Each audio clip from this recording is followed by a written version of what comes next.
ரயில் நிலைய கவுண்டர்களில் முன்பதிவு செய்யும் ரயில் டிக்கெட்டுகளில் பெயர் மற்றும் பயண தேதியை மாற்றும் வசதியை ரயில்வே துறை அறிமுகம் செய்துள்ளது. ரயிலில் டிக்கெட் முன்பதிவு செய்த பிறகு திடீரென அந்த நபரால் பயணம் செய்ய முடியாமல் போனாலோ அல்லது பயண தேதி மாறி போனாலோ அந்த டிக்கெட்டை ரத்து செய்வது மட்டுமே இதுவரை ஒரே வழியாக இருந்து வந்தது. அதற்கு தீர்வாக முன்பதிவு செய்த நபர் பயணிக்க முடியாமல் போனால் தனது குடும்பத்தில் வேறு ஒருவர் பயணிக்க ஏதுவாக பெயர் மாற்றம் செய்யும் வசதியை ரயில்வே அறிமுகம் செய்துள்ளது. இதுபோல குழுவாக செல்ல டிக்கெட் முன்பதிவு செய்திருந்தால் அதில் ஒரு நபரின் பெயரை மாற்றிக்கொள்ளலாம். ரயில் புறப்படும் நேரத்திலிருந்து 24 மணி நேரத்துக்கு முன்பாக அருகில் உள்ள ரயில் நிலையத்துக்கு சென்று விண்ணப்பம் மற்றும் அடையாள அட்டைகளின் நகல் கொடுத்து இந்த சேவையை பெறலாம். இதேபோல் பயண தேதியையும் ரயில் நிலையத்தில் விண்ணப்பம் கொடுத்து வேறு ஒரு தேதியில் மாற்றி புதிய டிக்கெட்டை பெற்றுக் கொள்ளலாம்.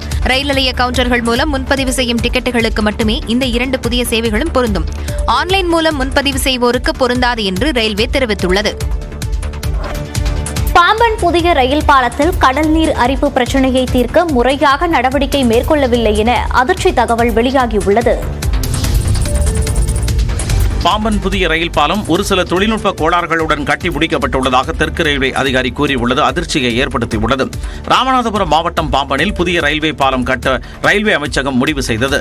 சுமார் 2 கிலோமீட்டர் தூரத்திற்கு 535 கோடி ரூபாய் செலவில் ரயில் விகாஸ் நிகம் லிமிடெட் நிறுவனம் கட்டுமான பணிகளை மேற்கொண்டது.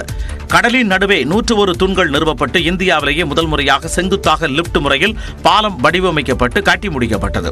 பாலத்தை ஆய்வு செய்த தெற்கு ரயில்வே பாதுகாப்பு ஆணையர் சௌத்ரி இந்திய ரயில்வே வாரிய செயலாளருக்கு ஆய்வறிக்கை சமர்ப்பித்துள்ளார். அதில் குறிப்பிட்ட சில தகவல்கள் அதிர்ச்சியை ஏற்படுத்தியுள்ளன. குறிப்பாக பாம்பன் புதிய ரயில் பாலம் ஒரு சில தொழில்நுட்ப கோளாறுகளுடன் கட்டி முடிக்கப்பட்டுள்ளதாக தெரிவிக்கப்பட்டுள்ளது. பாலத்தில் கடல் நீர் அரிப்பு பிரச்சினையை தீர்க்க முறையான நடவடிக்கை மேற்கொள்ளவில்லை எனவும் குறிப்பிடப்பட்டுள்ளது. பாலத்தின் தூண்கள் தற்போதே அரிக்க துவங்கியுள்ளதாகவும் சோதனை ஓட்டத்தின் போது தண்டவாளத்தில் ஒலி அதிகமாக உள்ளதாகவும் தெரிவிக்கப்பட்டுள்ளது. புதிய ரயில் பாலத்தில் உள்ள குறைபாடுகளை முழுமையாக மறு ஆய்வு செய்து சரி செய்ய வேண்டும் எனவும் அதில் கேட்டுக் கொள்ளப்பட்டுள்ளது. கோவை மாவட்டம் ஆனைமலை மாசாணி அம்மன் கோயிலில் நடிகர் சூர்யா சாமி தரிசனம் செய்தார். சூர்யாவின் 45வது திரைப்படத்தை RJ பாலாஜி இயக்குகிறார். இதற்கான படப்பிடிப்பு பொள்ளாச்சி சுற்றுவட்டாரத்தில் நடத்த திட்டமிடப்பட்டுள்ளது.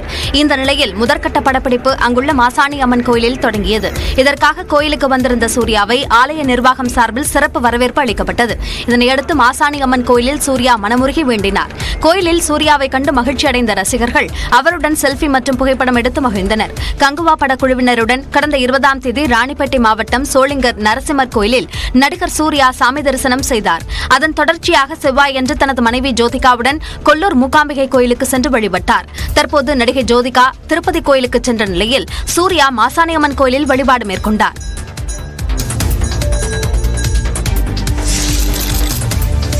ராணிப்பேட்டை அருகே காரில் கடத்தி வரப்பட்ட 1 லட்சம் ரூபாய் மதிப்பிலான புதுச்சேரி மது பாட்டில்கள் பறிமுதல் செய்யப்பட்டன. ஆற்காடு அருகே கிருஷ்ணாபுரம் கூட்ரோடு பகுதியில் காவல்துறையினர் வாகன தணிக்கையில் ஈடுபட்டிருந்தனர்.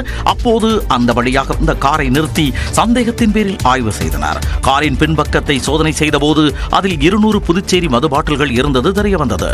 அவற்றின் மதிப்பு சுமார் 1 லட்சம் ரூபாய் என சொல்லப்படுகிறது.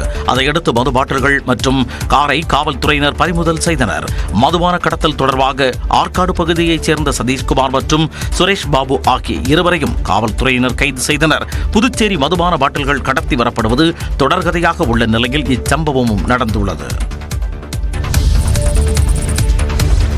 டெண்டர் முறைகேடு புகாரில் சென்னை துறைமுகத்தின் முன்னாள் துணை இயக்குநர் உள்ளிட்டோருக்கு சொந்தமான இடங்களில் சிபிஐ அதிகாரிகள் நடத்திய சோதனையில் 27 லட்சம் ரூபாய் ரொக்கம் பறிமுதல் செய்யப்பட்டுள்ளது. சென்னை துறைமுகத்தில் பல ஆண்டுகளாக கிடப்பில் இருந்த பழைய இரும்பு பொருட்கள் கடந்த 2019, 2020ஆம் ஆண்டு டெண்டர் விடப்பட்டன. இதற்காக 70 லட்சம் ரூபாய் லஞ்சம் பெற்றதாகவும் இதனால் துறைமுகத்திற்கு இழப்பு ஏற்படுத்தியதாகவும் அப்போதைய துறைமுக இணை இயக்குநர் மீது குற்றஞ்சாட்டப்பட்டது. துறைமுக அதிகாரிகள் பிறப்பித்ததாக போலி உத்தரவை தந்ததாகவும் குற்றச்சாட்டு எழுந்தது. இது தொடர்பாக துறைமுக முன்னாள் இயக்குநர் உட்பட 6 பேர் மீது சிபிஐ அதிகாரிகள் வழக்கு பதிவு செய்து விசாரித்து வந்தனர். இந்நிலையில் துறைமுக முன்னாள் இயக்குநர் உட்பட 6 பேருக்கு சொந்தமான இடங்களில் சிபிஐ அதிகாரிகள் சோதனையில் ஈடுபட்டனர். சென்னை, திருவள்ளூர், தஞ்சாவூர், கன்னியாகுமரி ஆகிய இடங்களில் நடத்தப்பட்ட சோதனையில் 27 லட்சம் ரூபாய் பணம் மற்றும் முக்கிய ஆவணங்கள் பறிமுதல் செய்யப்பட்டுள்ளதாக தெரிவிக்கப்பட்டுள்ளது.